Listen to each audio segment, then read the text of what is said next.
Okay, yeah. So today we're going to do a full consulting case walkthrough.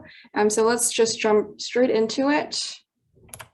So just a quick introduction for some of the newcomers who maybe don't know who I am. My name is Jasmine. So currently I'm in my third year of commerce at Smith School of Business at Queen's University. And I'm an incoming summer business analyst at McKinsey. And then last summer I interned at Burgundy Asset Management, and I'm also doing health e-commerce entrepreneurship on the side as well. So that's a bit about me. And then in terms of today, what's on the agenda, first is kind of just the full case walkthrough, which will probably take the bulk of our time, and then we can wrap it up with any questions at the end. Okay, so this is just a refresher for people who are not that familiar with the entire structure or flow of case interviews. So today we're focusing on the case interview, which would take around 20 to 30 minutes. And you have your problem introduction, your structure, gathering information, and then also doing analysis and insights, and then ending off with your recommendation and conclusion. The whole way, of course, you would be engaging in your interviewer and having this two-way communication as well. Okay, so let's kind of start with the first step. So this is going to be the problem introduction. This is kind of the structure of what that looks like. So the entire problem introduction, it's going to take 2 to 3 minutes. You have your prompt, which your interviewer will read out to you, and then you can clarify the scope, let them repeat anything that you didn't quite catch, and then you have the opportunity to ask questions, and then just to transition into your structure as well. So this is the case for today. Let me read it out to everyone. And if you guys want to practice as well, you can kind of take notes as we go, just to see how you would take notes and how you would do it. So our client is a private equity company that owns a large grocer based in the US called Fresh to Go. And Fresh to Go has always been an innovator in the market, being among the first traditional brick and mortar grocery chains to launch an online offering, to launch a loyalty points program, and to have self-checkout kiosks. So the CEO of Fresh to Go largely attributed their strong financial performance to this culture of innovation. But in recent years, they've been experiencing a decline in profitability. So this is a typical profitability case. It's something that you'll probably get at least once or twice in your interview process. And the question here is, if it's an interviewer-led case, they will ask you the follow-up question: what should our client consider in order to better understand Fresh to Go's recent decline in profitability, and then also how to regain profitability? Okay, so that's kind of the prompt. And then the most important things that you want to take note of are the ones that are highlighted here in red. So when you recap, you don't want to repeat every single thing. You just want to repeat the most important things. So it would be something like, okay, so just to recap and make sure that I have all the right information, our client is a private equity company. They own a large grocer in the US called Fresh to Go. And the main issue is this declining profitability, and they want to see why that is and what can we do about it. So that would be your recap. Very quick, short, and sweet and to the point. And then your interviewer will say, okay, yep, that's good. And now you can ask clarifying questions. So these are kind of the two questions that I would ask. You can ask other questions as well, but you just want to make sure that you understand how the business model works if you're a bit confused about that, and also constrain the scope of the case. So the first question I would ask, so as a private equity company, would our client be open to the option of selling Fresh to Go? And then the answer in this case is they haven't really thought about it, but it is a potential course of action. So this question, it is clearing up the scope, because now you know if selling the business is a possibility. If your interviewer says, oh no, they are not really considering that, then you know in your structure not to focus too much on selling the business. But in this case, it is a possibility. The second question is, I assume the grocery industry in the US to be quite concentrated due to the scale that is required in the grocery industry nowadays. So is that the case that we're seeing? And then also, is this decline in profitability apparent across other major players as well? So this question, well, the answer is yes, that is correct. The industry is quite consolidated. We are seeing a mix in terms of profit performance across the major players. So this second question, you can see what I did here is I did an assumption or a hypothesis first approach. So I first led into the question. I could have just said, are we seeing the same decline in profitability across other major players? But what you want to do with these questions is you want to kind of lead into it and show that you're thinking. So you're saying your hypothesis first. So my hypothesis is that these grocery industry players are quite concentrated and consolidated because the scale that's required. Is that correct? So that way your interviewer will be more likely to give you more information rather than if you just ask them, like, are we seeing this decline across other major players? Okay, so that's with the questions. So now the second stage is structuring. This is kind of the structure of that. So you have 1 to 2 minutes for your structure development. I highly recommend you take up the full 2 minutes. Like once you take the full 2 minutes, you'll be able to come up with a lot more thorough of a structure than if you just quickly do it in 1 minute. And your interviewer will also not mind as well. So after you develop your structure, you give a high level overview that's very fast, 15 seconds, and then you can go and deeply dive into your structure. Right now, this is 1 to 2 minutes. I actually think it should be probably closer to 2 to 3 minutes for the deep dive. Okay, so this is the structure that I like to do for a case like this. This isn't the be-all end-all. You don't have to do it like this. You can do it many other ways, as long as you touch on all the main points. It doesn't really matter how you structure, but you do want to be MICES, which is mutually exclusive, collectively exhaustive. So for this, how I would go about it is, first you want to restate the problem that you're trying to solve. So in this case, okay, so looking at the declining profitability and how we can solve that, there's 3 key things that I want to look at. Number 1 is changes in revenue drivers. Number 2 is cost optimization. And number 3 is the industry progression. So first, starting off with number 1, looking at the changes in revenue drivers, I think we can split this into the components of... 我看到了，昨天讲完总已经转了。 Can someone 对对， please 按照他们说的写就是了，实际上。 Someone, let me see if I can mute everyone. 按照要求改就是了。 Okay, sorry about that. Yep, just everyone kind of be careful and to mute yourself. Okay, so again, starting with changes in revenue drivers, I think we can split this into the two components of revenue, which are price and volume. So first looking at the price aspect. So price optimization.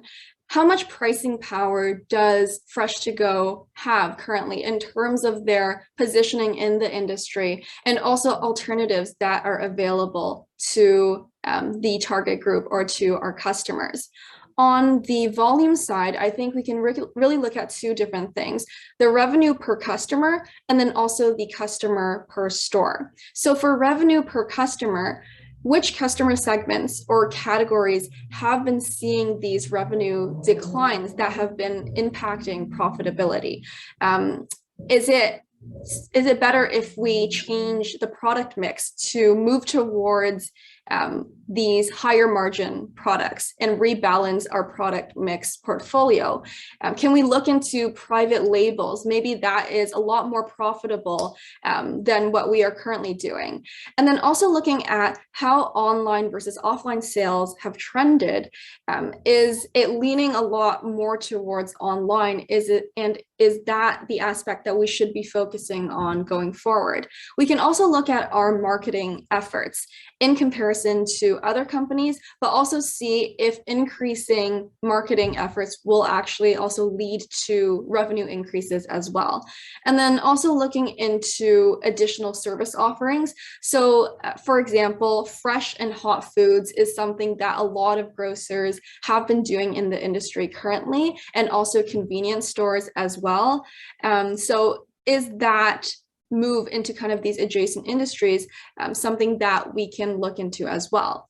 And then for customers per store, looking at opening new stores in new cities, and then how well optimized is Fresh to Go's current store footprint from kind of a location perspective? So is it near residential or commercial hotspots? And then how much does e-commerce actually allow Fresh to Go's reach to expand? So looking at the delivery model and current partnerships, and if we can reach more people and more customers that way. The second bucket that I want to look at is cost optimization. So we can split this up into fixed costs and variable costs. For fixed costs, looking at the store footprint, is it possible to consolidate some of our stores where we have fewer, smaller stores that can reach more people, or cheaper locations as well? Looking at contract fees with the delivery companies on the e-commerce side of things. And then for overhead cost optimization, we can look at whether or not we're being efficient in the disposal of food waste, and then supply chain optimization for local farmers and also transport costs as well. For variable costs, looking at the labor costs and employee costs, whether or not the utilization rate is good on that. Streamlining tasks through automation may be a possibility, and then omni-channel distribution as well. So revisiting the partnerships and contracts with those delivery platforms that we talked about before. And lastly, I want to look at kind of the industry progression as a whole. So making sure, is this kind of an industry-wide issue that we're seeing because of kind of macroeconomic factors, where the general and overall economy is kind of in slowdown, or is it kind of a competitive landscape factor? So do we have a lot of consolidation of the major players that's causing a lot of our market share to decrease?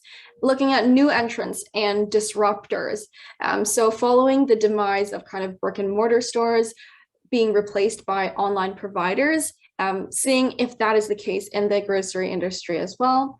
And then consumer trends. So how are consumers buying their industries? In-store, pickup, or hybrid? And seeing which one we should really focus on. And then also which segments is the industry moving towards. So as income increases, a lot of people do tend to eat out instead. So is it possible to kind of move into adjacent businesses such as fast food and restaurants? So that would be kind of my structure. And as you can see, you're being Mises and you're covering all your ground. So you don't know at this point where the case or where the core of the case is. So you want to make sure that you're touching on everything that you can possibly touch on. Of course, you can focus more on certain issues other than compared to others, but you do want to touch upon it so that it's included and that you're being collectively exhaustive. Okay, and then after you lay out your structure, you do want to drive the case forward. So you will follow up with saying, so those are the three things that I want to look at. In terms of priority, I want to start by looking at the industry progression, just to see if other players are also experiencing this decline in revenue before moving, just as a starting point, before moving into looking at the internal company side. So do we have any information on the current competitive dynamics of the market, or just changes in market share between the competitors? So for me, I chose to start with industry progression or the market side of things. I like to do that. So I like to start off with market first, and then move on to cost, and then move on to the revenue side of things. I like to do that because market is the most simple thing to look at, because and oftentimes it's not the market, because it's not like an industry-wide issue. But then you can kind of go and say, okay, so I see that the industry progression is not the issue of profitability here. We can cross that out on our structure, and then we can look at costs now. So that kind of shows that you're structurally thinking about it, and then you're actually crossing it off on your structure and referring back to your structure to move into the other buckets that you laid out. I like to do cost second, because that's kind of an easy thing. So can we reduce costs? Can we consolidate? If not, then we can also check that off of our bucket or structure, and then we can move into the revenue drivers, which is most often where the core of the case lies. But then you can just quickly make sure that you're eliminating all the other possibilities before you dive into the most complicated revenue aspect. Okay. So the next stage is actually gathering information and analyzing this information. So in this stage, you'll probably be given follow-up questions and quantitative math questions where you have to calculate things, and then also exhibits as well. So we're going to look at all three types of those questions, and you really want to be focusing on, when you're analyzing it, what is the answer? So what? Why is it important? Is it a significant number? And then now what? So given this significance, what are the next steps, considerations, or risks going forward? So those are kind of what I call first level, second level, and third level insights that you want to incorporate into your analysis. Okay, so this would be a follow-up question, kind of a brainstorming question. So the question is, to unpack some of the broader industry dynamics, the team decides to rethink its approach and understand the market drivers more broadly. So the question is, irrespective of online or offline, what do you think are the drivers of growth in the grocery industry? Okay, so drivers of growth in the grocery industry, that's the question. At this point, you would say, is it okay if I take a minute to gather my thoughts? Always take a minute and then start structuring your thoughts. So after that, these are kind of this is kind of my answer to the question. Obviously, you can have different answers, but for me, this was what I would say. So in terms of looking at the drivers of the grocery industry, there's 4 key drivers that I think we can look at. Number 1 is population trends. Number 2 is macroeconomic trends. Number 3 is social trends. And then lastly, product trends. So first, starting off with number 1, population trends. I think just starting big, the size and age of the population will certainly impact consumption, particularly as we're seeing just globally the growth in population size. So this can be influenced by just those underlying drivers of birth rates, increase in immigration into and out of the country. So in the US, we're seeing a lot of that inflow as of now. And then the second kind of driver that I want to look at is macroeconomic trends. So the volume of food shouldn't really change whether it's in a recession or a boom time in the industry, but the price changes due to inflation. So looking at, is it kind of we're in that recession where inflation is high and that's impacting the cost of food and pressurizing our margins and pressurizing the margins of the grocery industry as a whole. And then also the products that people buy tend to change within categories during a recession or a boom time. So they either purchase more or less premium products. And then across different categories, they might focus or spend less on home care products versus food products. Looking at social trends, there is the increasing focus on health and wellness, and that could be driving a lot more people to buy healthier and potentially higher end products within the grocery industry. That would also drive up the grocery industry spending as a whole as well. Changes in desires to eat in versus out could also increase and decrease the market size. And then also just service restaurants, leading to kind of a shrinking industry as more people eat out and vice versa. The fourth thing is product trends. So as new or more premium products become available, for example, newly kind of open trade routes, new imports of products, it also encourages higher basket sizes as well. So for example, consumables, not just food, but kind of wine that they start craving as their income raises. And then grocery players we see are also expanding horizontally into more categories, such as home care, cooking, and other adjacent industries. And that will also increase the industry size as well. Okay, so that was kind of a typical brainstorming question, just throwing out ideas that you can think of, and also trying to be creative in these kind of brainstorming questions really helps as well. Okay, so this is going to be an exhibit question, so a qualitative question. The question is, as a way to dig further into the industry drivers, our client would like you to provide a brief analysis about the industry and some of the macro trends, including its size, competitive composition, and e-commerce penetration. What can you conclude from this following exhibit? Feel free to hypothesize. Okay, so let's take a look at the exhibit that they will show you. If it's a virtual interview, then you'll be given kind of a screen share. So the question is on top, just to keep that in mind. You always want to note down that question that you're trying to answer.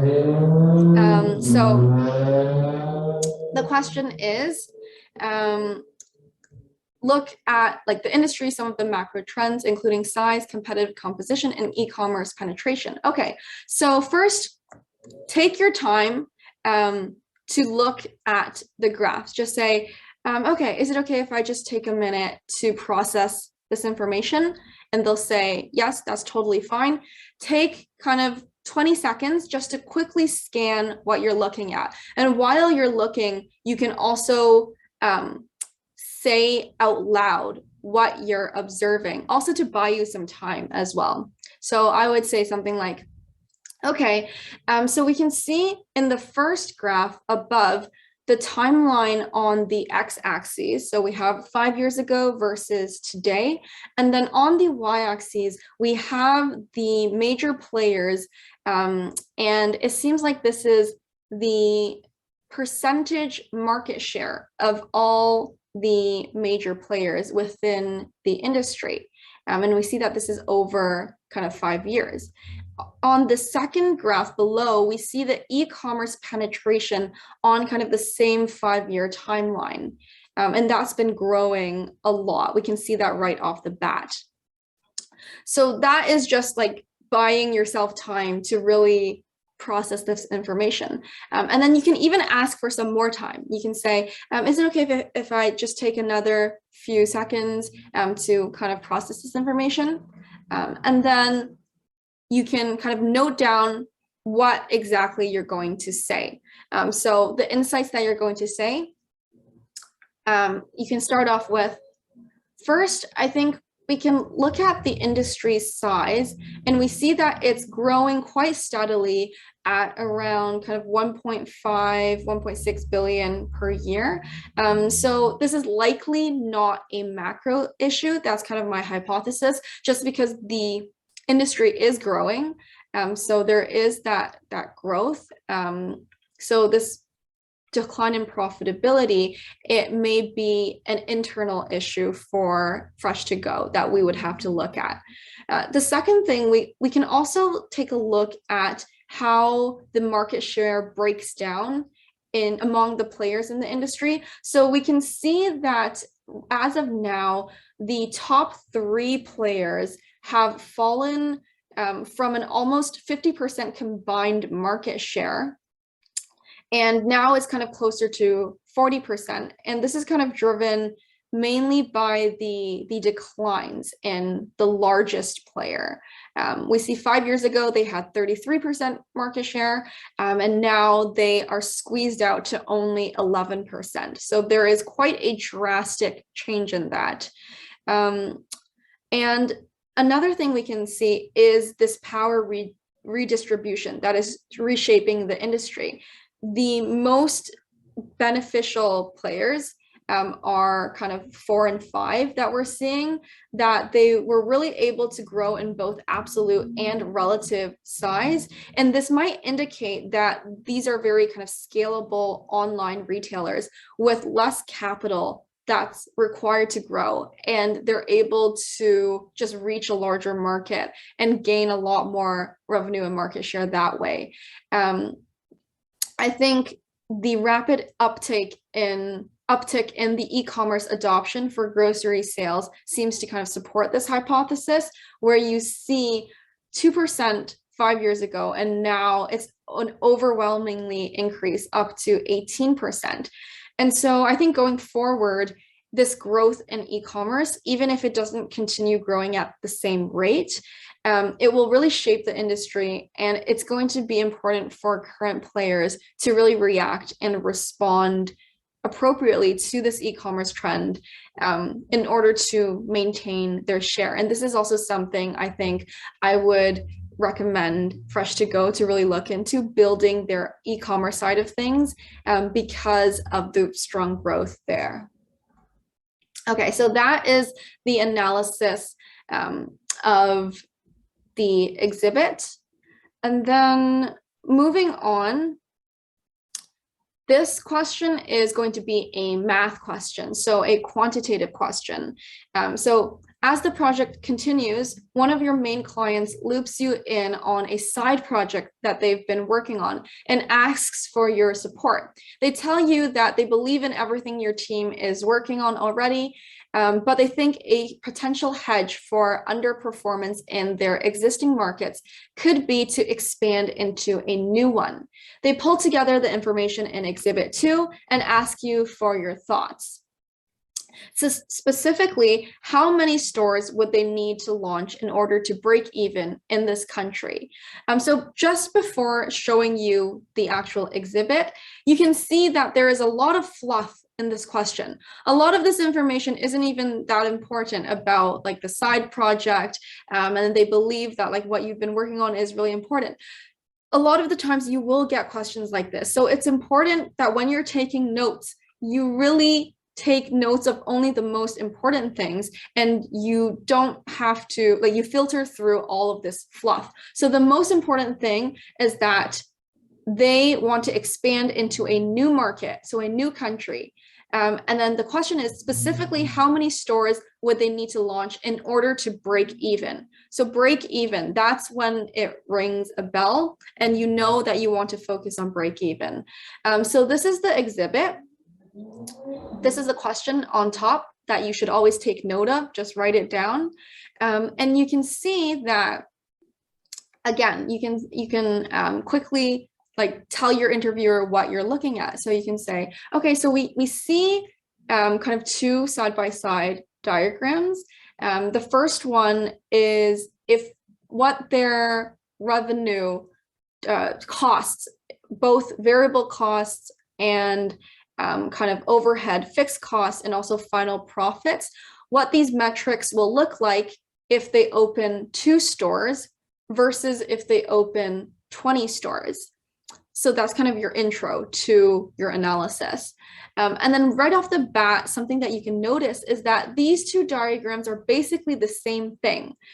Because no matter if we open 2 stores or 20 stores, you can see that our fixed costs don't change. And our variable costs also don't change, our revenue either, because it's kind of the same ratio. So you have 1,600 and you have 16,000. 320, you have 3,020. So it's the same ratio. Sometimes that can throw you off, but you just want to notice that and notice that you can just look at the first diagram. You don't have to look at the 20 stores diagram when you're calculating your break-even point. Okay. So now on to how to actually calculate this this question. It's pretty simple. It's just a basic break-even formula that you kind of always want to memorize and keep in the back of your mind. But you always want to lay out what you're going to do first before diving right into it. So again, you would say, is it okay if I take a minute to gather my thoughts? And then you take a minute to lay out the formula you're going to use, quickly lay out what information you have to find in order to get your final answer. So I would say something like, okay, so in order to find how many stores we need to launch in order to break even, I want to first use the break-even formula in calculating our kind of fixed costs and dividing that by the contribution margin. So in order to do that, we would need the revenue per store, the variable costs, and then we can use that to calculate our contribution margin, in which we can divide our fixed costs that is already given and divide that by our contribution margin, which will give us the break-even number of stores. If that sounds like a good approach, I can go ahead and calculate that. And at this point, if your interviewer says, yep, that sounds good, you can go ahead and quickly calculate that. And you can also calculate it in silence first, or just in steps at a time, and walk your interviewer through kind of the calculations that you're doing to get your final answer. So obviously you would do that pen and paper, and you would say, okay, so first, let's find our revenue per store. So we know that to open 2 stores, our revenue is 1,600. So this is in thousands. So it would be 1.6 million. Yes, tricky thing. You always want to know of the units that you're using. That's something that sometimes even I kind of don't notice that much. So this is in thousands. So all your numbers are in thousands. So remember that. So revenue per store is 1.6 million divided by 2. And so that would give us 800K per store. The variable costs, we can just add up our variable costs for direct materials, labor, and real estate and other, totaling up to 330K per store. And so taking that, we can see that our contribution margin is 470K. And we can take our fixed cost of 5.64 million divided by that contribution margin, which gives us 12 stores. Okay, so that is your answer, but you don't want to stop there, because now you have, remember the what, so what, and now what. So your what is okay, so the break-even point is 12 stores. Now onto your so what. Okay, so you would say launching 12 stores, that seems very feasible given the scale of a foreign entry. So if you're going to enter a new kind of foreign market, I think it would be expected that you would actually launch a lot more than just 12 stores. So it seems like a pretty profitable option in that we can quickly break even. Additionally, it appears that these stores are actually quite profitable. We can see from our previous calculation of contribution margin, it's over 50%. So if we pursue this new market entry, it can result in just a very lucrative increase in profit for Fresh to Go over the long term. In terms of kind of next steps, I think further work does have to be done to kind of ensure whatever trends that are driving that poor performance or decline in profitability in the US market currently, that doesn't carry over to our new market that we're trying to target. So one possibility of that is looking at whether or not e-commerce is prevalent in this new market versus the US market that Fresh to Go currently operates in. Okay, so that is the math question. Now the final stage is your recommendation and conclusion. So this should be very short. In total, 1 to 2 minutes. Your recommendation is also very short, just 30 seconds, and then risks and next steps are always something that you need to mention. They'll usually give you kind of a small prompt. So like you run into the CEO in the elevator. She says, what has the team been up to over the last while? And can you give me an early read on what to expect in our steering committee meeting this Friday? What do you tell her? And then at this point, you would again say, is it okay if I take a minute to kind of gather all my thoughts? Take a minute, note down what you're going to say. And this is what your recommendation should look like. So always answer first. So you would say, get straight to the point. You don't need to preface anything. You can say, so my recommendation is to launch Fresh to Go's business in the identified new market and also focus on e-commerce and online groceries in both the current and new market. So this is because we see that from the foreign entry analysis that we did, it provides an extremely attractive profit margin of over 50% and a very feasible 12 stores in order to reach break even. Another thing is e-commerce sales does seem to be the driving substantial growth factor in the current grocery industry, as seen previously in players 4 and 5. In terms of risks and next steps, I think one risk is e-commerce penetration may not be as prominent in the new market as it is in the US market. So I do think we have to do our research to see if this e-commerce strategy would be successful in both markets before actually entering. Another risk is that the competitive response may be very intense to entering new markets. So we really want to make sure that we are defending that well and we have a good plan going forward. So ensuring strong marketing and distribution strategies in this new market in order to differentiate ourselves from the potential competitors, and then also secure essential partnerships with the local distributors or farmers and grocery providers in those new markets. Okay, so that would be it. And then you would be done your case. You would probably have a debrief and move into Q&A, but that is kind of what a full case would look like. So yeah, now we can move into just Q&A, wrap